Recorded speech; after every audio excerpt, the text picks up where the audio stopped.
Now we're going to give them each just 2 minutes to say something that maybe they didn't get an opportunity to say, answer a question that they thought might have been asked, or convince you why you should vote for them or help them win this election, why they should go to Washington. So I'll start the opposite direction as we began. And I'll give them 30 seconds this time. You give them 30 No, seconds? 30 seconds. Okay. All right. There you go. Little mercy there. All right. We'll start with Todd this time.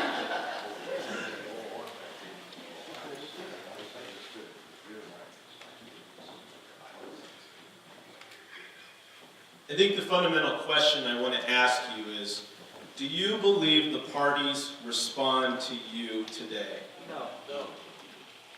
That's the answer. The party system is broken. They work for the parties. That's why we're independent. We work for the people. We don't work for special interest. We respond to you. However, we're still conservative, strongly conservative, because conservatism works. But you need to answer that question tonight to know, is your legislator going to respond to you or the party? I also didn't get to talk faith as much as I want. Faith on the one-on-one level is going to transform this country, not Washington. Okay? We need to fight for religious liberty very hard, and we need to keep the government out of the church so that people change this country for the better.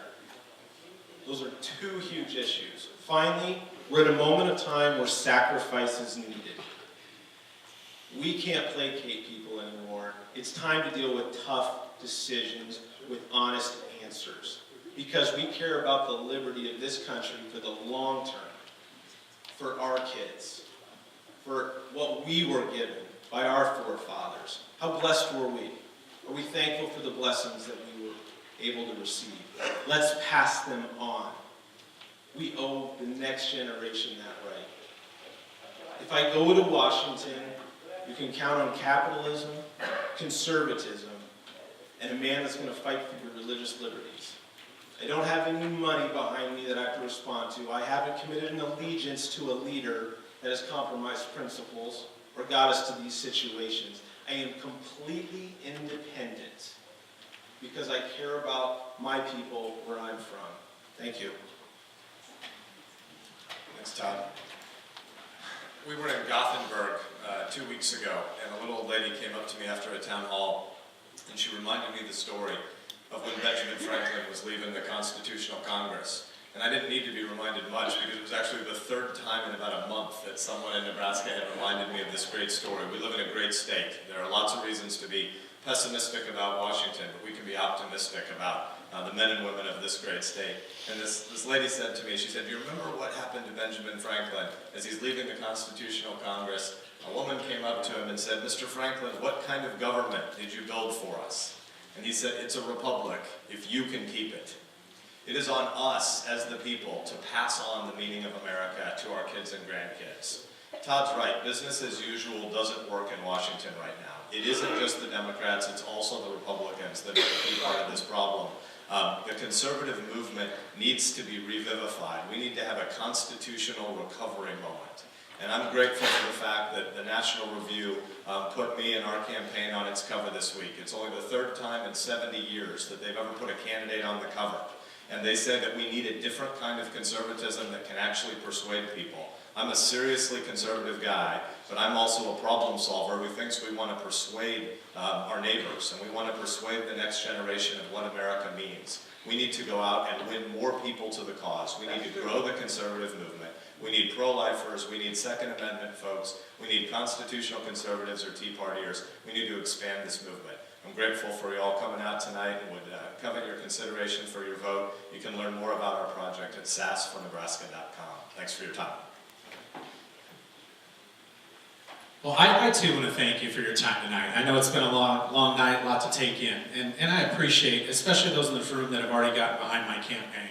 It's a big, beautiful state, like I said earlier. We've covered it since last May, and I'm proud to have represented Nebraska before in office. But more importantly, I'm proud of some of the groups that are getting behind me, like 34 county sheriffs around the state, like 12 conservative state senators, and soon to be a veterans coalition with every major veterans group in the state that's backed my campaign. In Nebraska, if people are going to vote for you, they want to shake your hand and they want to get to know you. It's pretty plain and simple. The ground game gets it done. And that's why I'm proud to run just the same way I did as state treasurer. And I'll leave you with this. I think, there's some hard choices to make when you pull that lever at the ballot box. And I like to talk about a few things that separate me. One, we talk about service above self. We need more people in Washington, D.C. that will put the country above their own re-election, right? I've done that when I wore our nation's uniform.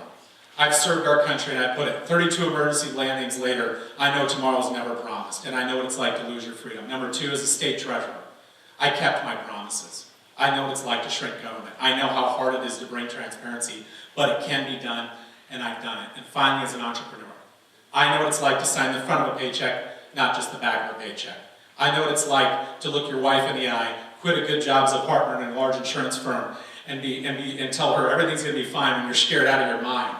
I know what it's like to take risks. I know what it's like to take risks and lose, and I know what it's like to take risks and win. If you elect me as your next United States Senator, I will serve you the same way I did as a naval officer, same way I did as a state treasurer. I'll always put this country first, and I'll serve you in a way that's worthy of an 18, 19-year-old signing on the dotted line, going halfway around this world, and sacrificing their lives for our freedom. Thank you very much.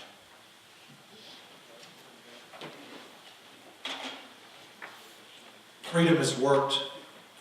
That's my single campaign message, and I stand by it. And that's what I plan to do when I go to Washington. I've been lucky to get the endorsements of a former U.S. Senator from Nebraska, David Carnes, and a former Congressman, John Christensen. They're from Nebraska, and they understand the values you have and what you expect in a senator. They're good people sitting up here. They're good candidates. But what you have to ask yourself is, where is the job? The job is standing in the United States Senate in a chamber at a podium, arguing and fighting for Nebraskans.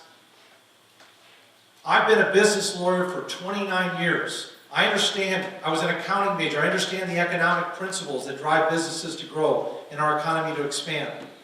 But I've also been an advocate. For nearly 3 decades, I have fought in courtrooms, arbitration proceedings, and other tribunals throughout the country. I know how to fight for the rights. I fought for property rights, water rights, privacy rights of Nebraskans over my career. And I'm willing to do that and want to do that again. You have to ask yourself, as you picture that chamber at the podium, who is the person qualified?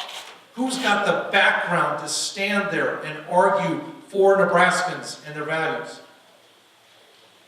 I'd like to ask your vote. I've been traveling across the state and listening to people, and I understand the concerns that we have for our children and grandchildren. And I want to represent you. Go to bartmccleay.com. Jump on the freedom train. We're roaring to Washington, and we're going to tell them that freedom works. Thank you. Before my mother died, she says, "Why do you want to associate with those people?" So I don't think she thinks too much of politicians. And I said, well, I'm not going to go associate with them. They can associate with me. So I'm a little different. They're going to associate with me. I have the only Democrat here, so you get to associate with me and listen to me for a few minutes. One of the things that, if you keep your little thing there that they handed out, they do comment about our Declaration of Independence and our Constitution. And so I, Larry Marvin, want you to understand that I want you to reread your Declaration of Independence. And it says, "We the people, we pledge our fortunes, our lives, and our sacred honor." So I want to ask each of you right here, are you ready to spend 100% of all your money and assets to protect all of the rights of this Larry Marvin, the Democrat? Because that's what our Declaration of Independence, that's our legacy. You have put up 100% of all your assets, and our elected officials get to spend your money. Yep. That's right in there. So reread it. The thing is then, what they say the second one was our lives. Are you willing to stand up with your life to protect Larry Marvin's right? my life? Are you going to stand up and protect my life? Okay? And then with your sacred honor, swear on the Bible or the Quran or whatever you have. If you're atheist, you just swear you're going to do it. But anyway, the fortune, your life, and your sacred honor. And that's in there, and that's our legacy. And I want to remind you of that because I want you to protect me, and I want you to protect my government. And so that's where I want you to encourage the youth to buy into our system. Which way is it going? I want to thank you people for being here tonight. It's a big deal that you're here. Most people just sit at home and don't even get involved. That's true. You're all patriots, and you should be proud tonight on the way home that you played a part in this. I believe Nebraska values far exceed what we're seeing across the country. And I'm proud to live in the state of Nebraska. I'm raising 2 young kids here now, and it's a wonderful place, and I'd be proud to represent it in the Senate. The United States was not an experiment. It's an opportunity of freedom and personal choices. I'm very concerned about the socialist-leaning agenda, not just leaning, but the socialist agenda.